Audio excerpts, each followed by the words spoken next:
Thanksgiving Day TV. Footballers play for me again. Yeah, yeah. Hey, tomorrow I'll be eating turkey sandwiches. That's what. Hey, welcome in GGL special edition of the Mac and the Moose Show, our Thanksgiving edition.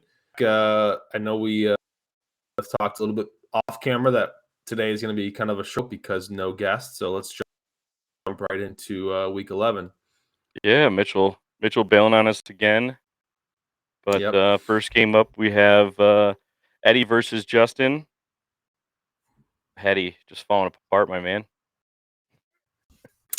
Yeah, I mean Eddie was came into this week. He's a playoff team according to and he wasn't able to come through and win of his season. Justin, on the other hand, believe it or not, is that's to a playoff spot. He moves to 4-7, I believe, on the year. And yeah, he's 4-7, and he is in position to obviously completely avoid the shut around. That's almost in for him, and he actually might make the playoffs. So big swing game. But yeah, both teams are now 4-7, and yeah, so. Yeah, for Justin, it was a completely turnaround here from what he was. I mean, you got a couple more wins here, but I can't talk much. I've got about the same as many wins, but Eddie just not turning out. The trades and everything. Justin Herbert's not it. Davis Mills obviously isn't it, but we'll just see moving forward because both. I don't think Eddie's going to be able to do anything here. He's going to be. I'm going to need him big this week, but it's tough watching him slowly go down. Yeah, definitely. Teams are kind of on opposite trends as far as Justin up, Eddie's going down. But hey, a chance for the playoffs, so we'll see moving forward. Yeah. Next up, we got you versus Bill. This was a great game. Nice little shootout here, but unfortunately, I felt a little Josh Allen. I had some of my weekly picks here, and Josh Allen, unfortunately, just was not getting it done this week. This was a week where, or a matchup, I should say, where I basically, should have built decently because got a very good team, but he had a lot of guys out on bye. And unfortunately, your team didn't show up. Allen is, I wouldn't even say struggling. I think the Bills are just kind of game flow. They ran the ball a lot, goal line. My biggest mistake was starting Gabe Davis over Chris Olave the win. But to Bill's team, I mean, he had a career game from he won a game where really, like I said, he should not have buys, but he's got a good team. And George Kittle came through in the clutch. I'm still happy with my team. I need Fields to be healthy, guys to step up, but definitely a big shot to my chances of getting the 1 seed. On the flip side, Bill's team again wins a game. Guys are on bye, so I think he might be for the 1 seed moving forward on that. But yeah, definitely a tough one to lose, and it came all the way down to 8-minute mark in the fourth quarter. But Kittle was just too much. Win for Bill. Yeah, that was a good, nice little turnaround for Bill with Kittle. But yeah, it's just one of those weeks where no one was hitting really. For you, it's unfortunate, but got a lot of guys there that are very strong. Hopefully, Justin Fields can come back from um, that little not completely injured there and not out for very long. But unfortunately, Bill does take that win. We move into then Kyle versus Teddy. Thank you very much, Teddy, for getting work done because I need Kyle to keep losing as in the next few weeks here are going to be very crucial um, come Shadow Realm time. And I think any type of win against Kyle right now for me is going to help me out. So thank you, Teddy. But Kyle, having Prescott back, TJ Hawkinson going out to the Vikings, just not putting up the numbers anymore, and obviously Matt Ryan. Do you think it's time to just we got the trade deadline here on Thursday at 3 a.m. Do you think it's time for Kyle to just? I know he did just let go of. Oh no, that wasn't him. But do you think it's time for him to just wash the whole team and try to see what he can kind of salvage? I think for Kyle, there's still a chance, right? I mean, and I do kind of want to talk about Kyle. You and I have both been fans of his all year as far as saying his team weird, but I will say he made it in the group chat, and we're going to get to other member of the league and some of the things they've said. So it's only fair that we treat everyone the same. Basically said that it's this season, it's all about luck, right? And that's all that fantasy is a dynasty about who truly knows the game of football, while he basically, league is all about luck. And I know he's had terrible injury luck. I get that. We met Kyle, but I'm looking at your draft, and you took Deebo Samuel in the first round. Okay, Deebo's a great player, but you want to know who went right after Deebo? McCaffrey. Okay, and then after that went Jamar Chase, who's been injured. I get that, but he definitely would have won you a few games early in the year. And then who went after that? Stefon Diggs. So, Bill, we got to talk about the fact that you took Deebo Samuel, right? And that was your decision to take him in the first round. And you further down in the draft, one of Kyle's picks was he took Walker for the Seahawks, but then he dropped him. Yeah. Okay, so I guess my point is, I don't think saying that luck is the only way to look at a team is necessarily fair. You've definitely had some luck, but you also, like all owners, have made your own mistakes. So I don't want him to feel like that it's all about luck. Sure, maybe a season where you weren't going to win the championship or make the playoffs, but you're formed every week. I mean, we keep saying how talented it is. Fortunately, you haven't been able to put together wins. So I know injuries have been tough, but I definitely don't think it's all about luck. Now, that being said, to your point, I really think that Kyle still has a chance to not get shut around. We'll get into standings, but the East is just terrible. It really is. Also has got to play in a West where everyone has a pretty strong team, and there's a lot of above 500 teams.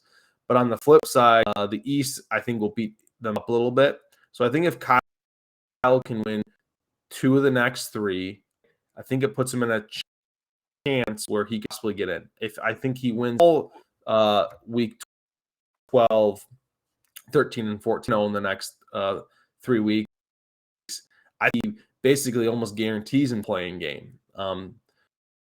So yeah, there's definitely a lot to be. On the flip side, we'll talk about Teddy quickly. Teddy's team is kind of, we talked down a lot on it a little because there was some luck involved as far as he scoring a whole lot of points but winning. But you want to talk about luck. Teddy was able to overcome injuries as well. He was able to over things, and his team is kind of getting hot at the right time. And big win for Teddy, and obviously for the rest of the league, other big loss for Kyle, because you've mentioned the shutout almost in a spot now where Kyle needs to win out to guarantee himself or any chance at all to make a shut around. So Yeah, it's tough, going through because I have it written down, but I was gonna kind of keep all that for next week when it comes to Shadow Realm. But just looking at it, I mean, week 13. So who does Kyle have this week? He has Kyle has Sloppy Joe Mixon, so he has Eddie in okay, the board so game. he has Eddie this week. He could possibly get a win. Next week he'll have you, which I'm not. That's probably going to be a loss there. But then his last week is, give me 2 seconds while it loads, is going to be me. So it comes down to literally if I lose the next 2 weeks and Kyle gets A a win one win mix against in there. one win mixed in there, and it comes down to our game to Yeah. basically be the Shadow Realm of the West, or basically if we can have maybe even a tie there. But Then you go to another one. it's Yeah. it's coming down to the nitty gritty here. I already beat Kyle once this year, so that's if he were to beat me this week, we would have to then. Well, no, I would just have the worst record then. Well, yeah, and I believe, and this is we really need to get these things written down because I know it's a question, but it's my act that even if you, let's say, have the tiebreaker, you beat a team, your record is the same at the end of the year, it doesn't matter. You would still go play them. That's my understanding of how Okay. it works. No So matter tiebreaker, okay. record automatically dictates a round matchup. Now, here's the other thing: we really need to get the rules written down. The other thing I have a question about is, well, what if there's 3 teams tied? Is there a tiebreaker for that, or do all 3 teams play basically worst score? So there's definitely maybe we'll put this out there to the league. I don't know, maybe at Friendsgiving tomorrow or whatever, we can get you there. But who get the people that are there can get these details kind of jotted down because every year happens where we don't truly know the tiebreaker. So definitely something to think about as closer and closer to that shot around. Yeah, absolutely. And I have a little thing coming. I was putting it together. It's not going to work this week, since this is kind of a short week for us. But next week I'll have a little something where I've kind of uh, put it out there, and I'm also going to kind of reach out to our statistics guy, either Logan, since he's now in statistics big time with his spreadsheets, but I was going to send out to Walt too, and kind of get kind of all the looks at how this whole thing was going to wrap up. But next game is me versus Mitchell. Mitchell made some pretty smart moves there, and I got my ass kicked. I mean, Mitchell with a huge week, obviously great for him. He continues to stay tied with Bill for first place. I don't know why Mitchell thinks we talk team. It's not that your team's not good, Mitchell. It's the fact that you haven't been able to consistently put a full lineup and still have won. So again, your team's really good, a good team. You've made good moves. It's just you haven't started your guy, been able to win despite it. Yeah. So let's nip that in the butt. Yeah. Right. Let's nip that in the butt. But yeah, no, big win for him. You, on the other hand, obviously talked about, you're sneaking closer to the shadow realm. But you just got to find yourself a win or two in the next few weeks, and you should be in good shape. And then, like we talked about with Mitchell, team's really good. He's fighting with Bill for that number 1 seed in the West. I'm going to need to win a few more games here to get back up. And Mitchell's definitely got a team that's going to be a tough out. Really, for Mitchell, what it comes down to is he's gotten some really strong play out of his quarterbacks have been a little bit up, and I don't think you can expect 30 Dalton every week, but he's finding ways to win. So you got a good team, makes you feel any better. It's just can you set a lineup distantly? So we will see closer to playoff time. And obviously, my Zach Wilson trade didn't work out the way I wanted it to. And obviously, Ryan Tannehill goes off for the first week since I think week 7. So that was just unfortunate to me. A little bit of breaking news right now. Looks like Eddie has canceled his trade that he sent me today. Joe Mixon and Antonio Gibson for Josh Jacobs. So I'm guessing there's about to be a trade coming through with Eddie. I don't know who it's with yet, but if he's canceling my trade, I'm guessing that he's probably found something else he's going to be moving forward with. So yeah, so there's that on the little hot break there. Next game up, we got Walt versus Carter. Carter, I'm feeling your pain too, not being able to score over 100 points over the past few weeks, but we're both sitting in the same boat here, and it's not looking good. Yep. I'll be quick on Carter's team. He started Darrell Henderson Jr., who actually just got cut today. So it's never good when you start a guy in your line that gets cut 2 days later. I really think that Carter is going to himself, in that situation we talked about earlier, where it could come down to the last week where there could be 1 or 2 to 3 teams of the shot around. That, again, that's if Kyle can win a few games, because I don't know if Carter is going to be in any more games with the lineup he consistently puts out there. Really struggling this year to put together a team that can score 100 points on a consistent basis. On the flip side, Walt gets a much needed win to keep his playoff hopes alive. Kelsey's an absolute stud. Walt's quarterback position is not great. Lamar Jackson has not been, I think it's a top 10 quarterback since like week 2 or 3. So he's really struggling. So yeah, Walt's one of those teams that again, if he sneak into the playoffs, which it looks like he will, and Lamar Jackson can have one of the Jackson stretches, he will be a very, very tough out for whoever has him. So I definitely think Walt's team, although that his record is not very strong, he plays in a weak division. He is a good, if he gets into the playoffs, he will be dangerous. So Yeah, I agree. Both of those. Now for our game of the week, the game we've all been waiting for. Logan versus Josiah. Logan trading away his whole team. I think he did make some good trades, but I think the team that he had before the whole trading act thing um was just not, it wasn't good. yeah, no, I've been waiting to talk about this for a little bit, and I mentioned it in the group chat. And like I said in the group chat, and I even texted Logan on the side just to make sure he understood that none of this is personal. I know sometimes, in our group chat, and sometimes people get a little bit of C, as we like to say, into the jabby. And this is not meant to be at all a personal attack, but I do think that Logan deserves a lot of heat because of the way he handled himself this week. So he was playing kind of, he was trying to say, oh, I don't know what you're talking about. What are you guys going to bring up? Well, let's just go through this last weekend. So I believe it was maybe 2 this week. You made this bold claim out of nowhere, how smart you were for getting the backup receiver in Arizona, Hollywood Brown, Marquise Brown on your roster, and how basically you just made it look like you were the smartest guy in the league, and we were all bird brains, as you keep liking to say.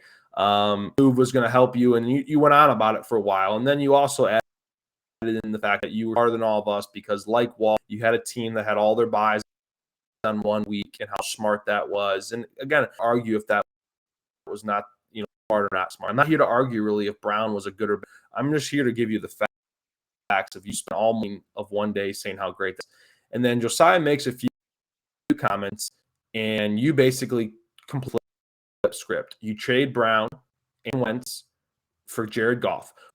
Isn't really a terrible trade. My whole thing with that trade, why I don't think it made sense, was because Jared Goff was not better than the 2 backs you've been starting, which are not Russell Wilson, Geno Smith, and Trevor Lawrence at the time were your 2 quarterbacks. Again, if you had simply said in the group chat, I am for Jared Goff so I can be this week, I would at least tip my hat, for being honest. But you made it seem like that was a long-term play, which was definitely not the case.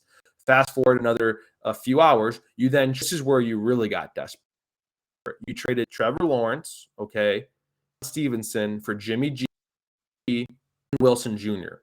Again, in my opinion, you did that because of the bye weeks, right? Because Lawrence was on a bye. If you just would have admitted. Go ahead. Also, real quick, I'll also go through, because I did look up Logan's team, that he had Jeff Wilson Jr. for I think the first 5 weeks, and then dropped him, and now made a trade giving away one of his quarterbacks for a player that he had at the beginning of the season. Yeah. So not gonna. Again, I'm not even here to necessarily dive in. Was it a bad trade, a good trade? In my opinion, you traded Trevor Lawrence, who is not a good NFL quarterback right now, but has actually been very good fantasy, top 10 quarterback, for Jimmy G, who, yes, had a great game last night, but Jimmy G has been not very good the whole season. They're a run first. That's how they want to play. Jimmy G threw some touchdowns that his receivers basically caught plays and scored last night. But again, if you truly think that's a great deal, it is what it is. And then the whole Stevenson has no doubt a better role on a team that doesn't as good as an offense, but his role is defined, right? You know what he's going to get. He's going to get 7 or 8 targets a game and plus carries. So he's going to get around 20 touches a game. Okay. Jeff Russell don't know quite yet what's going to happen. He's a big boom possibility, but he also might bust. My point is, you made it seem like that was a smart trade. I don't think it was. However, you again didn't admit the fact that you did that to try to beat Josiah. That's where I think is where everyone kind of gets, I guess, a little bit annoyed. That's why people get upset, Logan, is because you say one thing and you do another. Thing with whole Friendsgiving. You spent 3-4 days basically saying you weren't coming, and then people assign the roles to somebody else. Hey, will you bring roles? Not coming. Well, now you are coming. And so I guess, and it's the whole thing about, and it's back in my opinion to the whole draft day, right? You made it seem Seth was going to have this list and follow it to a T. He drafts the team. 24 hours, 48 hours later, when you're done with your wedding, you say how much you hate the team, and then you basically revert back and say how great of a team it is. So it's the flips, right? In my opinion, the easiest way, Logan, for people not to come at you, we've all learned this from first experience, is you got to be one of two in the group chat, right? You got to be like Josiah was this. You're on the offense. You constantly are just boom, boom, boom. Logan, you're a pussy. Suck at fantasy. You never waver from that take. Again, he didn't get crazy personal. All he said was how, maybe some comments were over the line, but he was consistent. On the flip side, you got someone like Bill who beat me in a matchup. Bill didn't talk any shit, though. He just kept his nose, to the grindstone, make any noise, and he went the silent route. Logan, between 1 minute he's this, 1 minute he's that, 1 minute his team's great, 1 minute his team sucks, 1 minute he's playing to win this week, 1 minute he doesn't care about the bye. So he just kind of goes back and forth, and I think that's where most figure that out, and I think that's why his whole trading situation has gotten everyone so. I know we're frustrated because he says one thing and then you talk about a trade, and it's like he's not even on the same planet as you when your players that he wants or doesn't want or whatever. So yeah, I love you. You're a great kid, but I think you talk too much. I think you say too many. You just need to stick to one thing. Hey, I'm going to be the guy in the league that is be a shit talker, and I'm going to stand my ground. Or hey, I'm going to be the guy that talk a whole lot and wins. But you say one thing one day, next day you completely flip your mind, and it's almost like you say what you said. Like literally said 4 hours before making 2 trades that you didn't care about winning, and then you trade your whole team away. So you're gonna get shit from the league. You're gonna, and you fucked up. And even if the trades are smart, it doesn't matter. You got to understand that territory. So again, like I said, nothing. That's my feeling on how this week went. No, this is going to be straight personal because for some reason, Logan's just decided he wants to attack me on literally everything, and just randomly throughout all these conversations in the group chat, just say "shut up, Mac" or "fuck you" or something like that. And most of it's based around me. So that little piece of shit can go fuck himself because he's going to lose out the rest of his games. He just traded away an 8-3 team. He traded the fuck away. He's going to lose the rest of his games, and then he's going to be the first round out.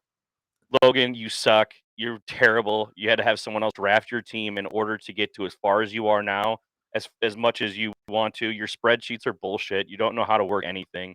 So fuck off. Go eat some onions, you pussy ass bitch. And we're gonna move on to the next game here. We're going into the standings. All right. Josiah taking number 1 position of that East.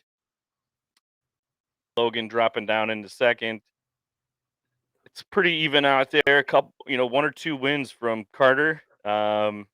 From anybody really, and they're really jumping up into a playoff spot there. So the East has a lot of playoff possibilities. The West, pretty stuck in our spots there. Now we're just fighting for who's not going to be in the Shadow Realm. Yeah, no, it's it's the East is down playoff spot. Obviously, Josiah and Logan are 100% locked to make the playoffs. Congrats to those 2 owners. I definitely fault's the leader in the clubhouse, but his team is under 5, so there's definitely still a chance for, say, Eddie and Justin for sure. Carter's team is not out of the possibility. They leave him at a 1% chance, but I just think at 3 wins, the way his team's playing, for him to win out and Walt to lose out is not probably going to. On the flip side, it's our division, the West. I know Teddy's still got a chance. I'm definitely sweating a little bit now that I need to win 2 out of the next 3, and I do play last week, so that could be a huge match. As far as the 1 seed, I just need to get a win and then lose, and that would be big for me. But that 1 seed is going to be very important, I think, in both. And then, Shadow Realm we'll talk about a lot next week. Next week after. But, Kyle is definitely slipping. I would say Kyle's 1 loss away from, I think, being Shadow Realm, possibly. If he lost and everybody else, it could put him in that spot. But we'll talk more about that next week after to that final week 14. Yeah, he's got to at least win 2 out of the last 3 games to at least tie to go into the Shadow Realm there. If Carter and I both lose out the rest of the year, well, I wouldn't. If we lose our next 2 weeks and then Kyle beats me, we'll both be 3-8 then. And if Carter I'm sorry, not 3-8, Jesus, 3-11. And then if Carter does the same thing, then we'll be the same. But there's going to be a lot more coming for that. And yeah, so next I believe is our lock of the week, correct? Yes.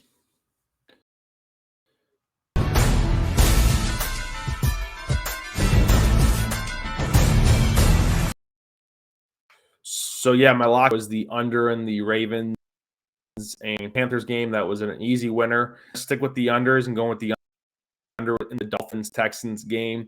Kind of coming up with a little bit of a system on some of these unders, hoping that this works. Just think that the Texans continue to run the ball. That's all they could do. The Dolphins have obviously a really great offense, but I think to kind of want to dominate on the ground a little bit more to keep Tua healthy, establish the run, and I just don't think this is a game where both teams are. Where the Texans are going to get anywhere near 20 points, and I don't think the Dolphins go ahead and score more than 28 or so. So, like the under game, I believe I'm 500 in the year, so it puts me back over the top. Nice, I like. And now next, since there is no guest, we're going to move right into our Week 12. First game up, me against Walt. I'm going to take Walt in that one. He's going to kick my ass. Even with Tannehill in, Zach Wilson, I don't even think he's going to be starting. Pretty sure his whole team's going to throw him under the bus or something. But I'd take Walt in this one. Yeah, obviously projections, Walt the advantage there. But I also think, Mac, that you have Aaron Rodgers projected only 17. Hasn't been great, but it's Aaron Rodgers, win back out. And Lamar Jackson, projected 25. I don't see that really happening. He hasn't done that a whole lot this year. As far as, he's been a little bit worse than that. So projection change. But I think Walt's in desperate need of a win to confirm us, and you're going to need a big win for avoid Shadow Realms, which should be a good matchup there. I'd love to take a win there. Unfortunately, and Walt needs it just as bad. But next game up, Teddy versus Carter. I'm gonna be honest. This could be a toss-up. If Carter's team does go off, Teddy's been kind of up and down this year. So sometimes his team's hitting, sometimes he's not. And Kyler Murray with Modern Warfare 2 out is just not there. He's injured. Hurt. Yeah, supposedly. Yep. But it's really toss up. Yeah, Carter has lost 8 in a row. You would say that's got to end. But talk to Deeds about that. Carter, he was not able to find a win last year, costing the Shadow Realm. As we talked about Carter, I'm going to give you a word last week. You did not send the word of the week, so maybe you didn't listen. My word this week is going to be Bob. So Carter, if you are listening, just text the bobblehead when you hear this. But I'm rooting for you hard, Carter, because Teddy is nipping at my heels to make the playoffs. But if Murray doesn't play, that opens up the window for possibly get a very important win. The winner of this, obviously, again, huge input one for Shadow Realm and Carter's team, their end, and Teddy's team playoff spot. So big matchup. and I agree. Not necessarily, Teddy's got the advantage, but Carter's also due. So we'll see. Then next up, we have Mitchell versus Justin. If Mitchell's team continues what he did last week, easy win. Um, I don't see Justin coming out of that one. Yeah, I mean, who would have thought though that Justin with a win this, could be basically 100% out of Shadow Realm. He'd be out of the Shadow Realm talks. He'd be out, have no worries with that, possibly in a playoff spot. So kudos to Justin for, as much as I'll eat some crow here.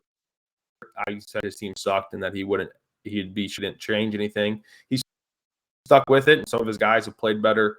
Again, you're Justin, that'd be a big win over for seeding. And yeah, that should be a game where, again, a lot riding on that game, both for play implications. So we'll see. Yeah. Next up, we have Eddie versus Kyle. Eddie, I was gonna make this the game of the week for you, but after that trade you threw me this morning, I'm out. I need you this week, big time game. This could be if Eddie beats or loses to Kyle. Kyle will move to 2-10. He'll be 1 inch closer to me and Carter in that. So really rooting for Eddie on this one. Hopefully he can pull this one off. Yeah, I mean, all these games are in because Shadow Realm playoffs, which that's the best thing about the Shadow Realm, right? Is some that like Kyle that really aren't playing for much. Well, they actually are playing for a ton because in the league, which is really awesome to keep everything interesting. But yeah, this is definitely a toss-up game. I mean, projections got it at 7 point.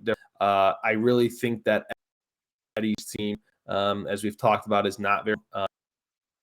He only has 2 quarterbacks now because of Walker getting benched. He's got Jameis Winston, who's going to pick up the Rams backup Perkins. But yeah, Eddie's team is beatable, Kyle. So you've talked about luck. Well, hey, you have an opportunity this week to get back on track and win a very good game.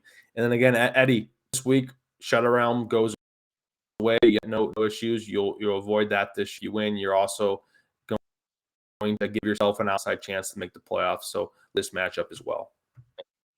Eddie, I don't care if you have a remodel job that you have to do, you have school or whatever else. The river's gone now, so I know you're going to be around for this one. I need you to focus this week. I need a big win out of you this week, to help me because then he's gonna be playing Moose the week after and then me. So I'm not too worried. I just need a big W from you this week. All I care about. Um, but next up we have you versus Logan. Was gonna be the game of the week, but again, after the attacks from the ain't right back front office, those guys can go fuck themselves, and you'll never get another game of the week again, because you're trash. Yeah, should be a good one. I need Fields. If he doesn't play, I will be in some trouble. I think Loans can come up with a huge week. Logan, as we've said all the team, you've traded a lot of them away. Would be really nice not have to start Jim week and have Trevor Lawrence going. But hey, you made your bed asleep in it.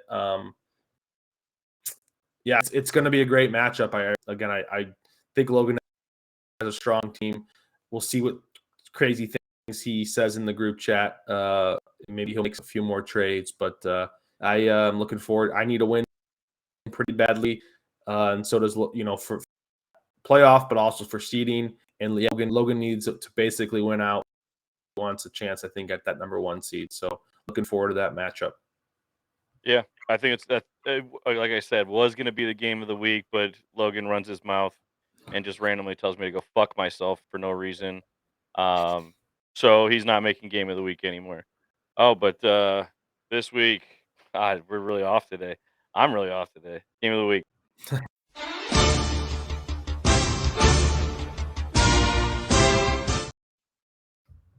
I got Josiah versus Bill.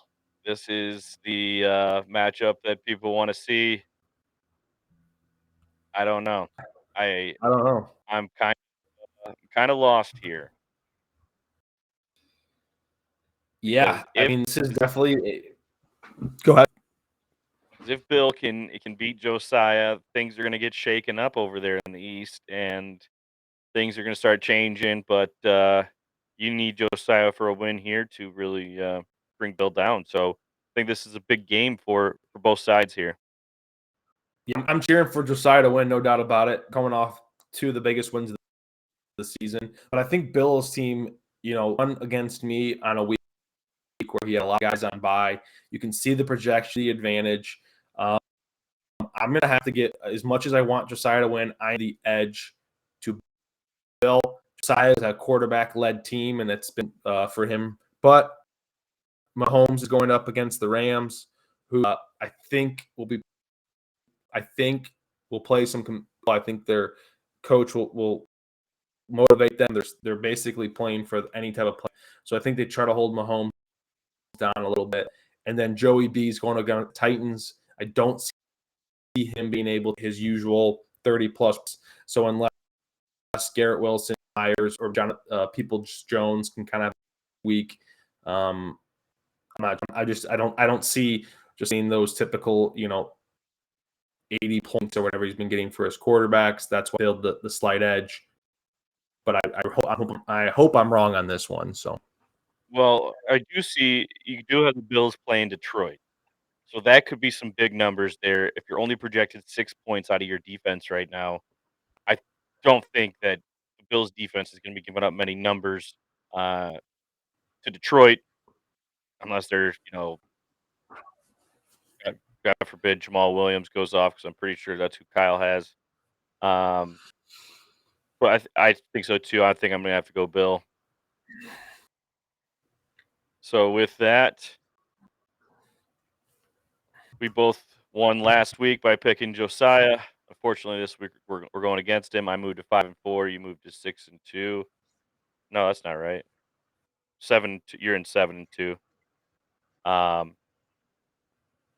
Then that makes Justin goes to 1-0. I didn't get it out last week, so we'll go out for this week on who is going to be getting their picks there between Bill and Josiah. So that will be short to come in the group chat. And again, we're up for the stickers in the for the championship for whoever wins that. But Awesome. besides that, I got nothing left for you. Perfect. Everyone enjoy their Thanksgiving. Again, it's a shorter. We still went with a shorter episode with Thanksgiving coming up. So, like I said, everyone enjoy Thanksgiving. And Logan, I love you, bud. Maybe just take a week off your comments in the group chat. So peace. Yeah, put the phone on hold and go Buckeyes. I don't know how to exit out of here.